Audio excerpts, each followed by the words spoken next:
Sa loob ng ilang oras, nagkunwari siyang walang problema, nakikipag-usap sa ama nito at nagluluto ng hapunan para sa mga bata bago sila pinatulog. Ngunit sa ibaba ng bahay, sa silong, ang blonde na buhok ng kanyang asawa ay nakausli na sa isang itim na garbage bag. Nang makita ng isang modeling scout sa mga kalye ng Basel, Switzerland ang 16 na taong gulang na si Kristina Josimovic, wala siyang ideya na ang simpleng sandaling iyon ang humubog sa buong buhay niya.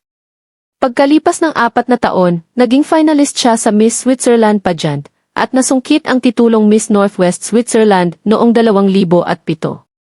Bagamat hindi niya napanalunan ang korona, inilarawan niya ang karanasan bilang isang sandali na nakapagpabago ng buhay at itinatag ang Catwalk Coach noong 2007. Isang consulting agency na naglalayong tulungan ang mga kababaihan na mapalakas ang kanilang tiwala sa sarili. Binanggit niya sa isang panayam, sa panahong ito, madalas akong nilalapitan ng mga taong gustong malaman kung paano maglakad ng maganda sa entablado. Isa sa kanyang mga kilalang kliyente ay si Dominique Rindic na kanyang tinuruan upang magwagisa. 2013 Miss Switzerland Competition. Kasama ng kanyang coaching business. Si Kristina ay nagtrabaho sa recruitment. Kabilang ang mga posisyon sa Google at sa firm na Ari. Sa abalang panahong ito niya nakilala si Mark Reibin sa trabaho. Nagbigay si Mark Reibin ng impresyon ng isang perpektong ama at asawa. Siya ay nagmula sa isang mayamang pamilya, may magandang trabaho, isang malaking bahay at nagboluntaryo sa isang grupo ng mga scout.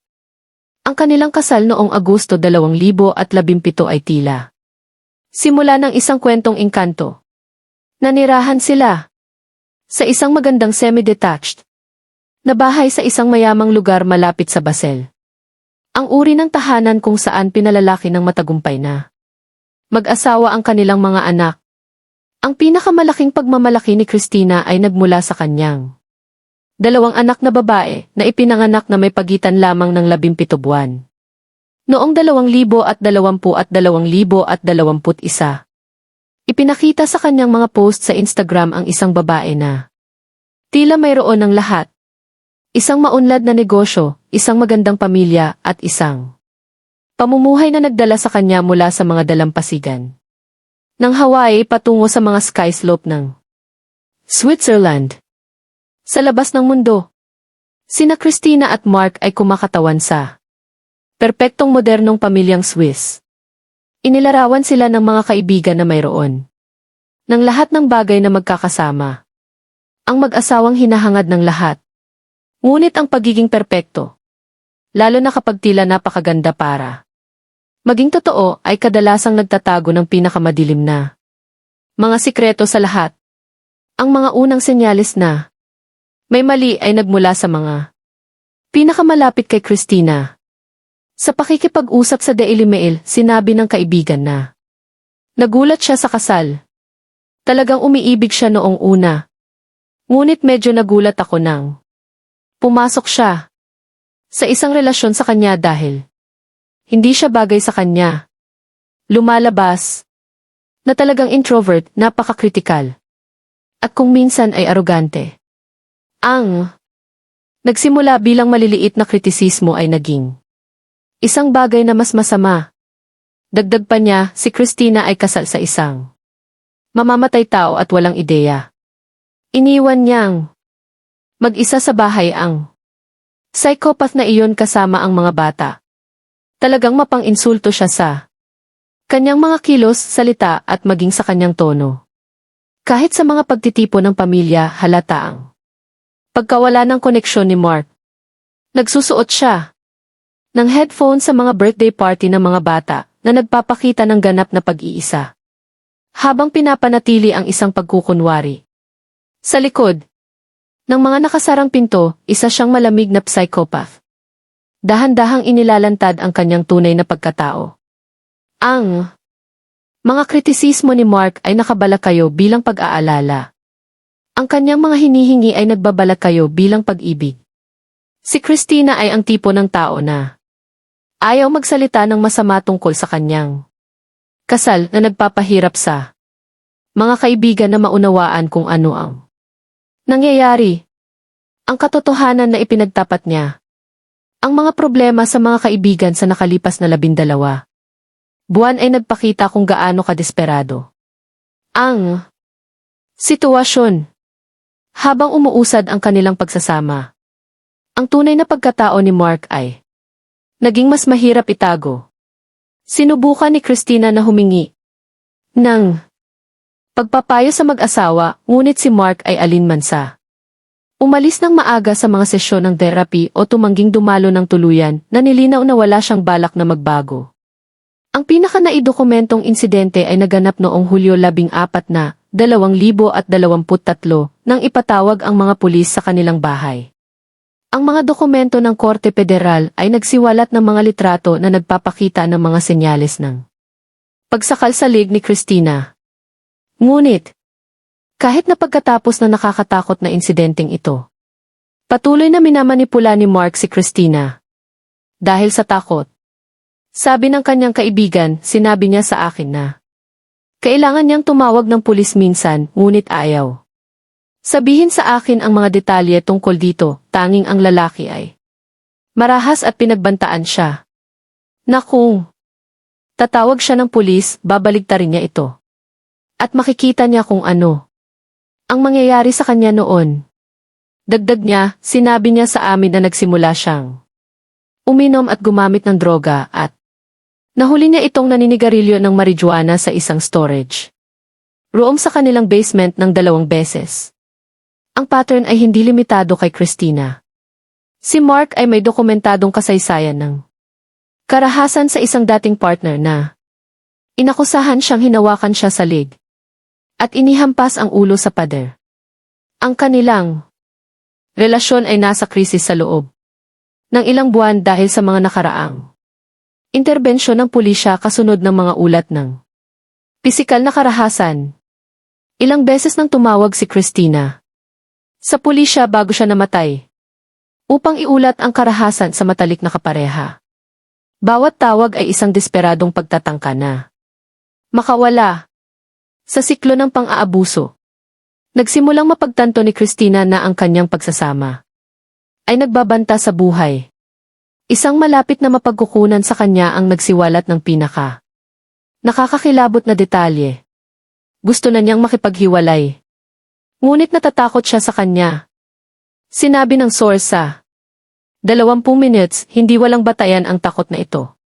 Ang pag-alis sa isang mapang-abusong relasyon ay sa estatistika ang pinakamapanganib na panahon para sa mga biktima. Sa likod ng mga post sa Instagram na nagpapakita ng mga bakasyon ng pamilya at tagumpay sa negosyo, aktibong pinaplano ni Christina ang kanyang pagtakas, kumukonsulta sa mga legal na eksperto tungkol sa custody at diborsyo. Ngunit bawat hakbang pasulong ay sinalubong ng tumitinding mga banta ni Mark. Ang kawalan ng balanse ng kapangyarihan ay lumawak. Lampas sa kanilang kasal, si Mark ay nagmula sa isang mayamang pamilya na may mga koneksyon sa politika. Bagamat ang pamilya ni Christina ay middle class, ang kanyang mga magulang ay middle class at hindi sila maaaring manalo laban sa mga mamahaling abogado ng kanyang pamilya. Kinontrol ni Mark ang kanilang mga pakikipag-ugnayan sa lipunan. Minomonitor ang kanyang mga pagkakaibigan at mga relasyon sa negosyo. Gamit ang mga kemikal na ito, gusto niyang ikalat siya sa hangin at pagkatapos ay magpanggap na umalis lang siya dahil sobra na ito para sa kanya. Ang kanyang plano ay laging mawala. Si Christina, 4 na linggo bago siya pinatay, ibinahagi ni Christina ang mga larawan ng pagtakas ng isang mag-asawa sa Instagram. Para sa mga tagasunod, mukhang romantiko ito. Sa katotohanan, maaaring ito ang huling pagtatangka ni Mark na kontrolin ang salaysay habang nagpaplano ng isang bagay na mas masama. Nagsimula ang Pebrero 13, 2024 tulad ng ibang araw sa sambahayan ng mga Reban. Ginawa ni Christina ang kanyang pang-umagang gawain, naghahandang dalhin ang kanyang mga anak na babae sa kindergarten bago tumuon sa kanyang pagsasanay sa pagtuturo. Mayroon siyang mga naka-schedule na appointment, mga kliyente na umaasa sa kanyang kadalubhasaan at isang buhay na unti-unti. Ngunit tiyak na lumalayo sa control ni Mark. Ngunit hindi kailanman nasundo ni Christina ang kanyang mga anak na babae mula sa kindergarten ng hapong iyon. Ang mga alalahanin tungkol sa kapakanan ni Joyceovich ay unang lumitaw nang kontakin ng nursery ng kanyang mga anak ang kanyang mga magulang. Matapos hindi siya makontak, alam agad ng mga magulang ni Christina na may mali. Hindi lamang ito isang kaso ng pagkahuli o pagkalimutan ng isang appointment. Ito ay isang ganap na pahinga mula sa lahat ng alam nila tungkol sa karakter ng kanilang anak na babae. Dahil sa pagkabahala, pumunta ang kanyang mga magulang sa tahanang tinitirhan niya, kasama ang kanyang asawang si Mark Reibin, na matatagpuan malapit sa Basel, Switzerland. Pagdating nila, sinabi ni Reibin na wala siyang ideya kung nasaan ang kanyang asawa. Ang pagtatanghal ni Mark ng gabing iyon ay karapat-dapat sa Academy Award dahil sa panlilinlang nito. Ayon sa isang matalik na kaibigan ni Joyceovich na nakausap ng Mail Online, patuloy na sinabi ni Reibin na wala siyang alam sa kinaroroonan ng kanyang asawa at inalok ang kanyang ama ng inumin. Ang pagiging kaswal ng kilos na nag-aalok ng mga pampalamig habang inaangkin na walang alam tungkol sa pagkawala ng kanyang asawa ay lubos na nakakabahala. Dahil hindi na malayan na may nangyaring kakilakilabot, kumain ng hapunan ang ama ni Christina kasama ang kanyang mga apo at nakipag-usap sa kanyang manugang na si Mark Reibin, 41. Sinabi ng kaibigan na sa loob ng ilang oras ay nagkunwari siyang walang problema, nakikipag-usap sa kanyang ama at nagluluto ng hapunan para sa lahat bago pinatulog ang mga bata sa kanilang mga kama. Ginagampanan ni Mark ang papel ng isang nag-aalalang asawa at debotong ama. Maging ang mga gawain sa bahay na naghahanda ng pagkain at nagpapatulog sa mga bata. Isa itong pagganap na sana'y kahanga-hanga kung hindi. Ito lubos na psychopathic. Sinundo ng kanyang ama ang kanyang ina at bumalik sa bahay. Patuloy na iginiit ni Mark na hindi niya alam kung nasaan si Christina. At sinasabing umaalis lang ito. Paminsan-minsan, nang humingi ng karagdagang impormasyon tungkol sa kinaroroonan ng kanyang asawa, ang tugon ni Mark ay parehong walang pakialam at nagbubunyag. Iminungkahi niya na iiwan na lang ni Christina ang kanyang mga anak ng walang babala, isang pahayag na sinumang nakakakilala sa kanya ay agad na makikilalang imposible. Nang gustong maghain ng ulat ng nawawalang tao ang ina ni Christina, wala silang magagawa dahil hindi pa ito nawawala nang mahigit isang araw. At sa huli ay binaba ni Mark ang telepono. Ang tugon ni Mark sa mungkahing ito ay nakapagbibigay kahulugan. Aktibo niyang sinubukan na pigilan ang pamilya ni Christina sa pagsangkot ng mga tagapagpatupad ng batas, ibinaba nito ang telepono ng tangkain nilang maghain ng ulat. Dahil sa lalong pag-aalala, gumawa ang ama ni Christina ng isang desisyon na magpapabago sa lahat. Iginiit ng ama na maghanap sa buong bahay. Silid-silid, hinanap niya ang anumang bakas ng kanyang anak na babae. Ang bawat bakanting espasyo ay lalong nagpalalim ng kanyang pangamba. Sa wakas, bumaba siya sa silong patungo sa kung saan inilarawan bilang isang liblib na bunker ng isang laundry room. Umalingaw ang kanyang mga yabag sa katahimikan habang pumapasok siya sa malamig at madilim na espasyo. Pagkatapos ay nakita niya ito, isang hibla ng blonde na buhok na nakausli mula sa isang itim na garbage bag sa sulok. Kumabog ang kanyang puso sa kanyang dibdib habang nagsisimulang sumikat ang kakilakilabot na realisasyon. Gamit ang nanginig na mga kamay, nilapitan niya ang bag. Alam ngunit ayaw maniwala sa kung ano ang maaaring makita niya sa loob. Binuksan niya ang itim na bag, ang imaheng guguluhin sa kanya habang buhay ay naroon. Sa harap niya, Ang kanyang minamahal na si Christina ay nauwi sa hindi maisip na kakilakilabot. Tumakbo siya, padabog na lumabas ng bahay. Natisod siya sa kalye, sumisigaw. Isang dumaan na sasakyan ang dumaan at balisang pinara niya sila. Tumawag sa 911. Ang kanyang boses ay halos parang tao, napunit mula sa isang lugar ng purong paghihirap na hindi dapat maranasan ng sinumang ama. Pagbisita. Isiniwalat ng investigasyong forensic ang tunay na kakilakilabot nang ginawa ni Mark sa kanyang asawa. Sa isang kamakailan lamang inilabas na ulat ng autopsy. Sinabi ng mga investigador na si Christina ay sinakal bago pinagpira-piraso ang kanyang katawan. Sa laundry room gamit ang isang jigsaw power tool, kutsilyo at gunting sa hardin. Sinubukan din ni Mark na itago ang ebidensya, kabilang ang telepono ni Joksimovic na nakatago sa isang delivery truck. Ang kanyang plano ay higit pa sa pagtatapon lamang ng bangkay ni Christina. Nagsusumikap siyang alisin ang anumang bakas ng kanyang pag-iral. Nang bumalik ang ama upang harapin si Mark, tuluyang nawasak ang mukha ng mamamatay tao.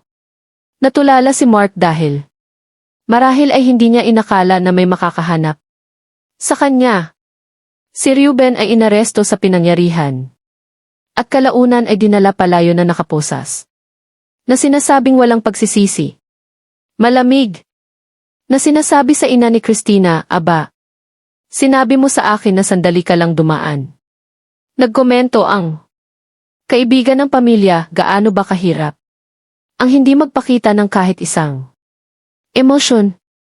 Sa simula ay inaangkin na pagtatanggol sa sarili, sa wakas ay umamin si Mark sa mga investigador noong Marso nang sumalungat ang ebidensyang forensic.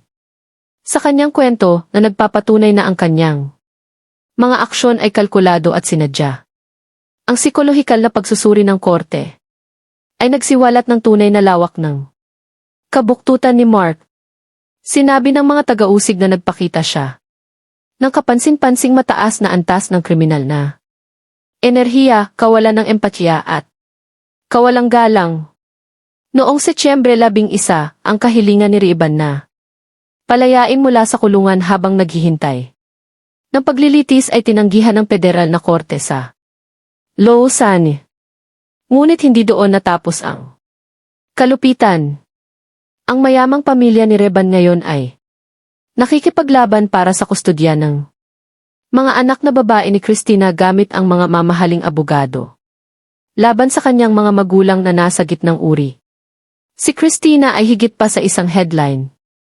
Siya ay isang matagumpay na negosyante, dedikadong ina at tagapagturo na tumulong sa ibang kababaihan na makahanap ng kumpiyansa. Ninakaw ni Mark Ruben ang higit pa sa kanyang buhay. Ninakaw niya ang kinabukasan ng anak na babae kasama ang kanilang ina at sinira ang tiwala ng isang komunidad.